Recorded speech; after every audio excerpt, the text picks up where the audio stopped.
Up to 70% year end sale শুনেই সেদিন চলে গিয়েছিলাম আড়ংয়ে। হ্যালো এভরিওয়ান, আজকের ব্লগে আমি আপনাদের সাথে শেয়ার করছি আমি আড়ং থেকে কি কি নিয়েছি। প্রথমে ঢুকতেই ড্রেসের সেকশনে চলে গিয়েছিলাম। খুবই সিলেক্টিভ কিছু ড্রেসের উপরে তারা সেল দিয়েছিল, যেগুলো একদমই চয়েসেবল ছিল না, আর যেগুলো চয়েস হচ্ছিল ওগুলোর উপরে সেল ছিল না। এরপর চলে গেলাম ওদের জুতোর সেকশনে। তেমন কিছু ভালো লাগেনি আর সেলও ছিল না, আর আমি একদম শেষ মুহূর্তে গিয়েছিলাম, তাই সেলে তেমন ভালো কোনো জিনিস আমি পাইনি। আর হোম ডেকোর সাইডেও যাওয়ার পর কিছু জিনিস পছন্দ হয়েছে, আমি কি নিয়েছি সেটা ভিডিও শেষে দেখাবো। ওদের শাড়ির সেকশনেও গেলাম, কিছু শাড়ি ভালো লেগেছে কিন্তু সেলে ছিল না বলে নেইনি। তারপর হচ্ছে যে ঘোরাঘুরি করে বাসায় চলে এসেছি, আর ওদের ওখানে বেশি ভিডিও করাও যায়নি কারণ ভিডিও করা নিষিদ্ধ ছিল। আমি নিয়েছিলাম ওদের দুই ধরনের হেয়ার প্যাক। প্রথমটা ছিল মেহেদি হেয়ার প্যাক, যেটা আমি আগেও ইউজ করেছি এবং ওদের এই হেয়ার প্যাকটা আমার অনেক ভালো লাগে।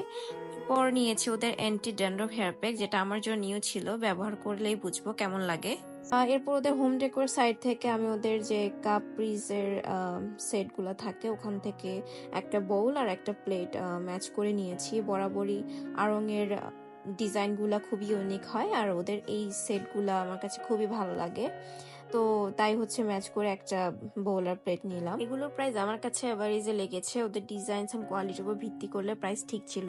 যদিও সেদিন মূলত গিয়েছিলাম সেলে কিছু পেলে কেনার জন্য, কিন্তু তেমন কিছুই পাইনি। ওরা খুবই সিলেক্টিভ কিছু আইটেমসের উপর সেল দিয়েছিল, যেগুলো মোটামুটি ছিল, তেমন একটা চয়েসেবল ছিল না, আর মেবি আমি শেষ মুহূর্তে গিয়েছি তাই।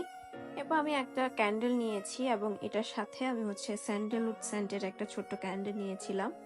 সো সেদিন এই টুকটাকি কেনাকাটা করেছি, আর তেমন কিছু কিনিনি।